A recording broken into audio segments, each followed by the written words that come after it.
Hello, welcome to Greet the Week. This is Mona Duncan, and I'm here with my co-host Jan Moray, and we have Howard joining us thus far, and maybe some others will come in. And we always welcome you here to be a part of us and to listen in on our discussions, and maybe give us some chats, and maybe after the recording we can talk a little bit one-on-one. We appreciate all of you that are watching later. Going back whenever it's more convenient for you, and anytime that you would give us some feedback, and just give us a little feedback, whether it is a compliment, whether it is a rebuttal, whatever it is, we would appreciate hearing from you. So today, Jan, the topic that you have chosen is that who do you want to be, and if you don't want to be who you are, how can you become who you want to be? So you want to start us off on that? Sure. Yeah, I'm thinking about, you look at people and you go, wow, how can they do all the stuff that they do? I wish I was like that. And you see a lot of people around you that you admire, and you kind of wish that you could do that. And I guess the message I have is, you can. What's stopping you? There's so much that we can do, and we limit ourselves. And especially in these hectic days, hectic lives that we all have, where we've got involved in so many different things and trying to keep up with everything. It's so difficult. And some people just look like they've got it all under control, and everything's just going well. And like, oh, I feel like I'm always forgetting things. I'm so disorganized. But you can be that way. There's things that you can do in order to be that person that looks like they've got everything under control. Right. And the more we actually do it, then the more it actually becomes a reality. Yeah. And a lot of people, they just don't like the idea of a routine and doing the same thing day after day after day. But our brains like routines, because when you have to think about the next thing you're going to do and the next thing that's going to happen, that takes a lot of energy, because you're using that prefrontal cortex. And so the reason why our bodies like to get into habits is that we don't have to think about it, and we don't have to expend that much energy. And so when you look at all these people that seem to have everything under control, another thing to think about is, well, maybe they just have better systems in place than I do. And right. And so the more systems that you can put in place to make it appear that you're so well organized and so well coordinated, the better off you're going to be. And so it's also asking the other person, if you really are interested in that, like, well, what's your secret, or how do you keep it under control? And then not that we are to mimic them, but the fact that they may have a really good insight that we'd never thought of before. Right. And then sometimes we make those decisions, and it takes a while for us to let ourselves know that we've really made that decision. Yeah. I received an email just yesterday from a young man that he sent me an email that he had been in my class he was an inmate at the Federal Reserve, at the federal system, that I was a life skills coordinator there and taught classes. And anyway, he told me, he said that he appreciated the classes that he had attended, and that he had come to the point that he was determined that he really needed some values in his life. Mm-hmm. And he says, I've just started reading your book, and he reached out to me. And so I wrote back to him. He said that he had decided that he was going to make some major changes in his life. And I wrote back to him how delighted I was that he had, got in touch with me, and that it all starts with a decision. Yes. We've got to make some kind of a decision, but that's not enough. That in and of itself is not enough. And that I was delighted that he had come to the conclusion that he needed some values and some meaning in his life. Mm-hmm. And that not only that decision, but it takes faith. It takes faith that we can do what it is we want to do. Right. What it is that we decided to go for. Having values is so important, because that's another way that keeps us from having to make decisions all the time. Is I know that this particular value is important to me. And so there's no thinking about it. If I'm deciding whether to do this or this, which one will uphold my values? And so that's another way to live your life, principle-centered or value-centered. And in holding that value to you, it will increase your meaning in life. Yeah. I know I had a lady one time at a Christmas banquet. She raked off the icing on her cake, and I just was startled. And she said, "Ooh, that is too sweet." And at that moment, I wanted to say, "Well, give it to me. I'll eat it." There was something that it dawned within me. Maybe I could get to the point that I could see things that were too sweet, they were too much, or not enough, or whichever direction it required. And whenever we think about those things and marinate them for a while, then we're more in a position to be able to say, well, maybe I can do it. Maybe it's that little itty baby steps of building the faith in yourself, that maybe I could do that too. Yeah, and it does start with baby steps. People want to get to the end point right away, but it doesn't always work that way. And it's so tiring to do that too. And so just one step at a time, one little thing at a time. So I'm controlling my sweets, so I'm going to take the icing off of cakes, but I'll eat cookies that don't have icing. Right, or at least cut down the icing to half of as much. Right. And those baby steps, it is an action that you can repeat again and again and again until it becomes habitual for you. Mm-hmm. And then that it's that holding high, that meaning, that value, that sacredness of the discipline that you've set for yourself. Right, because that's rewarding to you to find out that I did hold off. I did put that icing aside, even though it looked so good. I didn't eat it, and so I'm proud of myself for not doing and it. Feeling good about it. Let that be the reward rather than the sweet icing that you forego. It's the reward of the fact that I'm being more disciplined, and it's not having a void there because you've refilled it. You've replaced it with something else, with the value of meaning. And so it's knowing that, whatever it is, if you want to quit smoking, well, you can make that decision again and again and again, but every time you pick it up and light it, then you've made the decision to not. Yeah. So it's getting honest with ourselves. Yeah. But then even with something like smoking, is to create a system to help you not to smoke. So like, for example, you don't keep your cigarettes in your lighter close by. Exactly. You make it difficult. Somewhere else. Yes. Yes. Yeah. And then put something else close by that would be like a book to pick up and read, or an orange to, peel and bite down on. Or one of the things that I do is I cut up grapes and I pull them off of the stems and I wash them and I put them in a little bowl in the refrigerator. So anytime I open the refrigerator, I've got this bowl of grapes that I can grab a few instead of going and eating snacks and stuff like that. So it's a little thing of making it easier. And Charlotte mentions here about Charles Duhigg on The Power of Habit, and I have read that book. It's very good about habits. But there's also another one, I don't remember the author, but it's called Atomic Habits. It kind of builds upon what Duhigg has to say about habits. But when you look about it, around it, when you learn the secret that if I can create habits that'll help me to be that person I want to be, then it really does make life so much easier, because you've got all these little routines that you do in your life. And then there's some reward in saying, hey, I did it again. I made it through the week, and I did all these things that I said I was going to do. Right. And let that be your reward. Yes. Because we have within us, we are drawn like a moth to a flame for success. And we have this heat-sensing mechanism within us. And so we go through life, we have these needs inside. And so we go through life wanting pleasure, all the success, all the good times, that we can have while trying to avoid all the pain.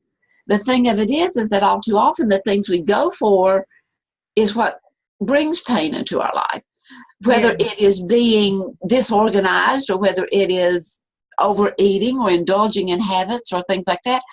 And then because we never give up on the pleasure, we want some kind of reward. All too often we begin using rewards as things that are not meaningful. They Well, may, give us an example on that. well, I mean, we may collect and have all of this stuff. And we become like King Midas. I've got all this gold, but it's a hard, cold gold. It's not meaningful. It doesn't have value to my life. Yeah.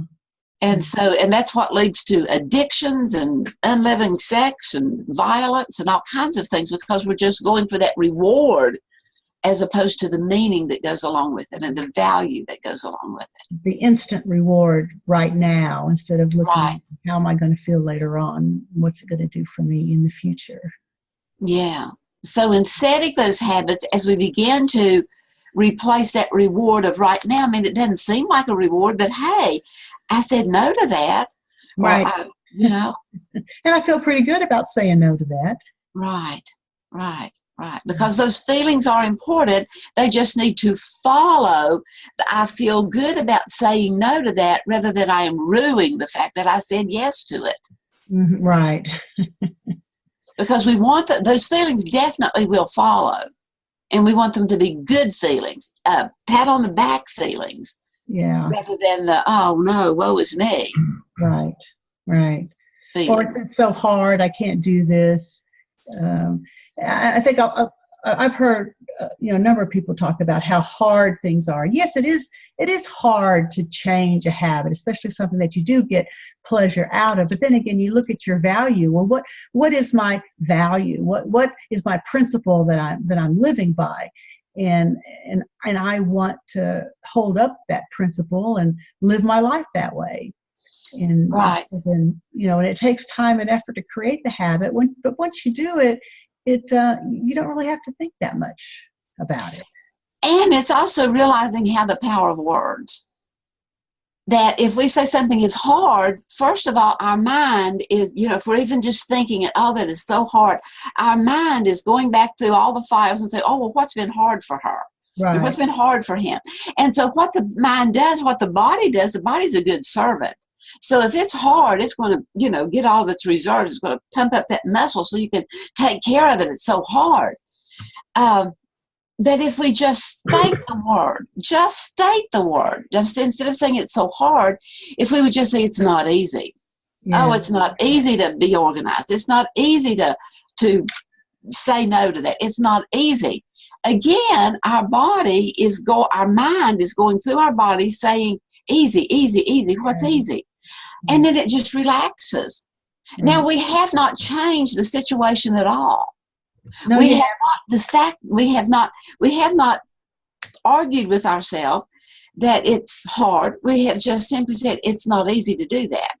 Yeah. But when we've set our values and our meaning to it, and we really have enough faith in ourselves, it's not easy, but it's doable. Right. And I can do it. And that goes back to the fact that in taking those baby steps, we have to have that faith in ourselves, that we're capable of it. Yeah, that's a real good point, because so many times we focus on the negative and use a negative word, but just by choosing your words, like you said, because the brain really doesn't know the difference, doesn't understand that hard and not easy are the same thing. It just kind of gets rid of the not, and it's looking at the easy instead of, it's kind of like when you sell things for $1.99 versus $2. You don't see the right. Exactly. It's just that it's that enough of an ease that it makes it doable. Right. That it makes it to go for it.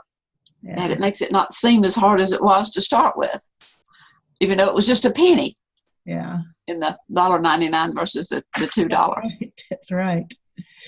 And talking about the systems too, the one thing that hit home with me on reading about that in that book, Atomic Habits, that I was reading, is that I put together a lot of systems, and I didn't even realize what I was doing, but it's to try to make things easy. And one of the things that always comes to mind is I have always valued that I would cook dinner for my family. I mean, even when I had no family, when it was just me, I would cook dinner instead of going out to eat all the time. And so I started a system where every week I create a menu of what I'm going to fix that week, and I go to the store and buy the things that I'm going to need. and I go to the store once a week. I joke about it. I say I go to the store once a week, whether I need to or not. But I always need to go every week. Keep that routine. That's right. But it's my routine, and I know, I'm going to fix these things. And so my mind is already preparing for the week. I know, okay, which days am I going to be busy in the evening that I can't cook? Which days can I cook? And these are the things I'm going to fix. And then you don't even have to think about it, because it's not, you don't forget things. You're not missing ingredients because you made your list ahead of time and you have it all in the house. And so you're making it easy for yourself to do it. And so you really have no excuse not to, right. because it's already there. And for me, another thing is to prepare myself for what I'm going to do. When you spring something on me last minute, I'm not a very spur of the moment kind of person. I'm a little unsettled. It's like, I need to take a little time to think this through. But when when I'm creating my shopping list, I know at the beginning of the week that these are the things I'm going to make, and that just psychologically makes it a little easier for me to do it. And so if you're trying to be like somebody you see before, and you've got your values that you want to follow, then how can you make it easy for you? Right. Because when you're raising a family and you're going to work and juggling all this stuff, it's very, very easy to put something away because I've got too many other things going on. But it's like, no, my value is that I'm going to cook all the time, and I already have everything in the house that I need. So let me get to it. So that's part of the value of keeping a running list of things. Yeah. So that when, whether it's a list of things to do or a list of things to buy or a list of places to go, keeping a list of them. And when you're in a neighborhood, it's easier to go and take care of it than driving all the way across town. Yes. Yeah. And I think your mind, you also prepare it that you're going to do it, because you hadn't really, because you've been thinking about it, and so it's already a seed in there saying that I'm going, this is what I'm going to do. Mm-hmm. And if we're looking at time management, it's planning ahead the night before so that you're not rushed the next morning trying to even decide what you're going to wear, so that you're ready to get up and get out with it. Put your clothes out in the morning so you don't have to think about it. Right. Yeah. There's all kinds of systems that you can put into place to make things easy for you, to be more organized. And another system is to have a place for everything, and everything in its place. Right. It has a home. Yes. And so therefore, even though the home of the cereal box may be on top of the refrigerator, it's not maybe up in the cabinet, maybe literally on top of the refrigerator. But if it's sitting on top of the refrigerator, then it's home. Whereas if it's on the table or the cabinets, it's clutter. Right. And you can never organize clutter. No. So it's having a home for it and, putting it in its place, and then getting in the habit of putting it back there, whether it's your keys or your wallet or whatever, so that you know exactly where to go to get it. And you don't have to look everywhere. Where did I put my keys? Where did I put my glasses? Where did I put my this? Yeah, and I think about that. I have to laugh on it, because I remember my mom growing up. She always was looking for her glasses. Where did I put my glasses? And I think I was probably the one that told her, well, how come you don't put it in the same place every time? Right. if it had a home, you would know where to look, and you wouldn't lose them. But then, like for me, if something is like, if my keys are not in my purse, I'm going, well, where they can't be anywhere else. So the sense of panic hits me. It says, okay, let me think back. Where could my keys be? And then I remember my husband had moved my car for something. Where did you put my keys? Yeah. And then we have to train those around us to where home is, of the different things. So back to the fact of looking at, what you see in someone else, and you would like that to be a part of your life too. I like to look at the fact that, have you ever said it takes one to know one? Mm-hmm. Yeah. And what does that mean? Well, because I understand where you're coming from, because I'm just like you. Right. If I didn't see it in you, I wouldn't see it in me. And the thing of it is sometimes that's used as, takes one to know one in the negative term. But it's also the same thing in a positive term, because bottom line is it's all about us. And if I saw something in you that is admirable, you know what? There's a little smidgen of it in me, or I wouldn't have been drawn to it in you.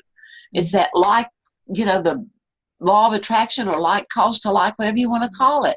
But we see in others what we really want in ourselves. Here's the rub, is that often we see in others what we dislike in them, and we're really seeing what we dislike in us. Right. I know. And it takes a lot of self-love and patience and discipline to be able to realize that and come to terms with that also. Yes, it does. But it's like, once you're aware of it, it's like, okay, it is what it is. Your favorite words. Exactly. Am I going to do something about it? It is what it is. So what? So what? It is this. Now what? Now what am I going to do? Yeah. Am I just going to revel in the fact that I have this flaw, and so what? You can't make me change? Or am I going to realize that if I really see meaning, and if I really value that quality, then I will put in the effort? Because deep down inside, I know that I have the ability to do it. So it requires that faith, and then that sacred discipline of doing it. Even though it's not easy, if we're just taking even a penny off, $1.99 is cheaper than $2. And the not easy is easier than seeing it as being so hard or so difficult. Yeah. I like what Dick Van Dyke said, that his philosophy in life, he had heard it before, but he adopted it as his philosophy, 93 years old. Anyway, he says to sing as though no one is listening, to dance as though no one is watching, and to love as though you've never been wounded. And I love that. I love that. I mean, when we can do that, because it goes back to the fact that it's all about me. Now, I don't mean that in a selfish way. I mean that the way I take things in has a whole lot to do with the way I see them, or the way I judge someone, or the way I this, or the way I judge me, or whatever. And you know what? If we could just ease up a little bit, maybe we could be more organized. Maybe we could be healthier. Maybe we could be more civil. I had a lady one time that, I don't remember what brought up the conversation, but she was just so calm and cool. And I even, I asked her, I said, how can you always be so even keel? And she said, well, breathe deep and think cool thoughts. Yeah. And I thought, yeah, right. Like that's going to help. Easier said than done. But it does. It does. And often when we want to change and we ask someone, well, how, I want to be like that. And maybe we even ask them for a clue and they give us a clue. We may just dismiss it as though they could cool thoughts. Well, big deal. Cool thoughts. That's not going to help. Yeah. And yet they do. We just don't have that willingness for the faith in ourselves, maybe, to realize that we can. Yeah. And when you reach an obstacle and think that you can't do it, I mean, there's nothing wrong with trying something, anything, but just sitting back and saying, oh, that's not going to work, or it's never going to happen for me. Well, no, it won't if you have that attitude. But if you have the attitude, okay, well, let me try, let me see, let me find out for myself, because you may be surprised, or you may find something else, as you're going through there that works better for you. Yeah. And as Henry Ford said, whether you say I can or I can't, you're right. You're right. Absolutely. And we have to be saying I can and look for ways, get more information that can help us to know how to do what it is we want to do, or have the internal need to do. Can I jump in here for a second? This is Sure, Jerry. Jerry. What's up? You've used the word values a bunch of times, and I'm wondering, is there a difference or a distinction, or what's the connection between values and ideas. Good ideas, not bad ideas, good ideas. Is there a relationship there, and how do they relate? What's the thought? Well, I've written a book, Creating Values, an internal and a invisible need in a visible world. An intangible need is just to value it, to value something. And that's what we started off with, because the gentleman that wrote me a letter said that he had just started reading my book, and it had so spoken to him that he was wanting to create value in his own life. Value is something that is meaningful to us. And sometimes we think it is until it turns out to not be. It goes back to the pleasure pain. You know, we are driven for success and we go for it, go for it, go for it.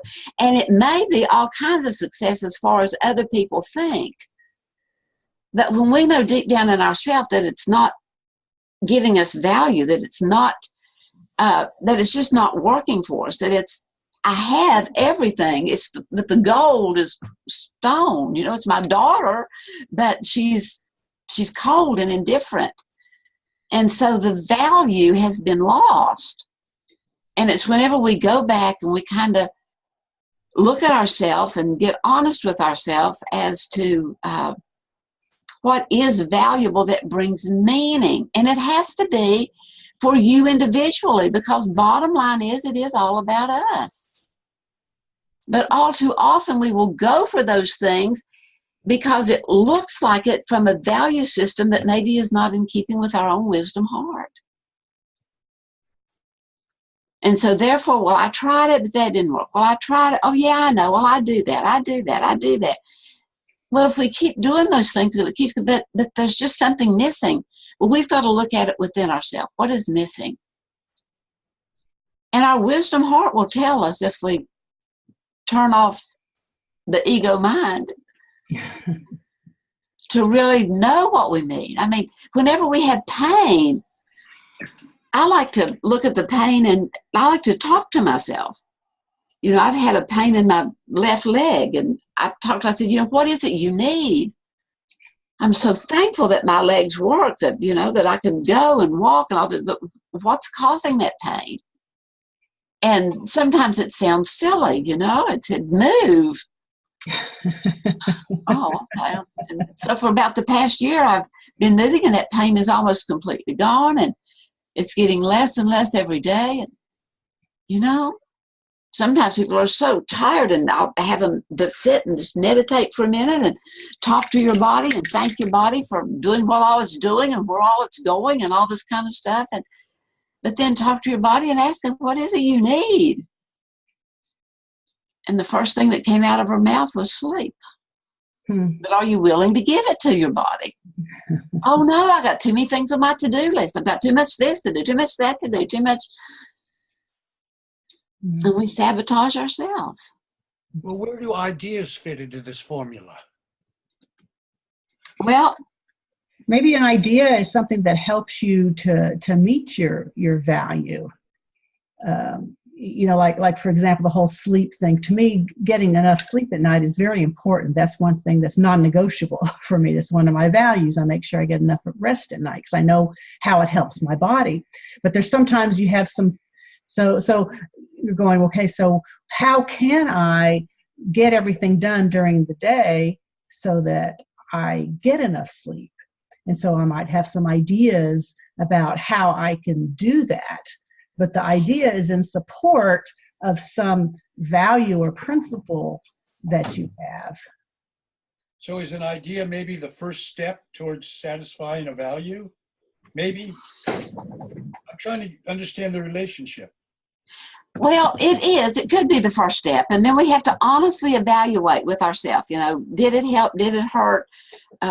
Is it something? It goes back to the fact what we talked about a few times ago about qualifying our feelings. You know, is that a feeling I like, or is that a feeling that I'm feeling but I don't like it? And why do I not like it? Is it because I'm being critical, judgmental of myself, of someone else? So we have to qualify those. What quality is on that? What value is on that feeling that I have? And do I want to repeat that feeling or not? And we have to weigh it and measure it within ourselves. And our mind, the thing of it is our body talks with itself, but our mind has conflicting thoughts. And for example, I'm going to do this for a seminar that I'm teaching Thursday. So here's the letter. I've written out a word, and the word is red. The word is red, but I've written it in green.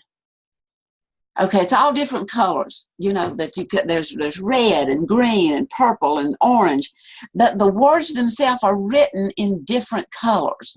Red's not written in red. Purple's not written in purple. Am I giving you the picture of what I'm trying to say? Green is not written in green. It's like black, and purple is blue, and red is green.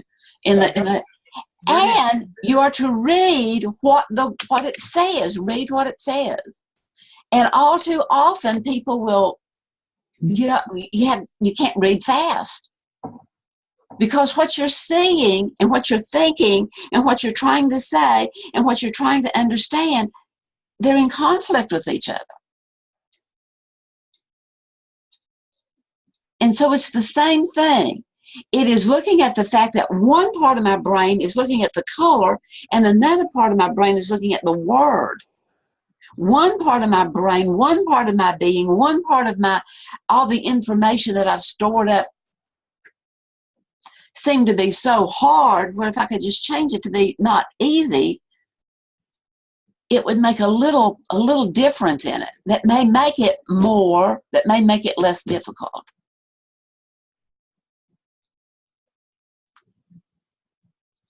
And then think about it. Really think about it.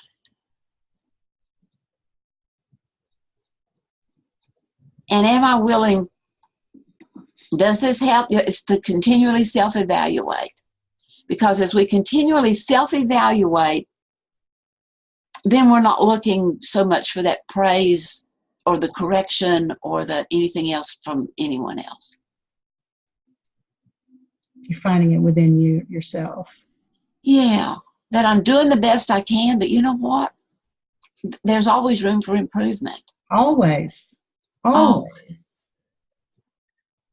And that improvement keeps us alive. It keeps us that we're continuing to achieve things and look for meaning in our life by continuing to improve and do better. And so even though you're in a routine, you may think like it's a rut. You're still progressing. You're still advancing. You're still learning. And you're making little tweaks to that routine. You're making little tweaks to the way you do things. Add something that spices it up a little bit, maybe, or add something that makes it faster so you can do something else. So our time is running out.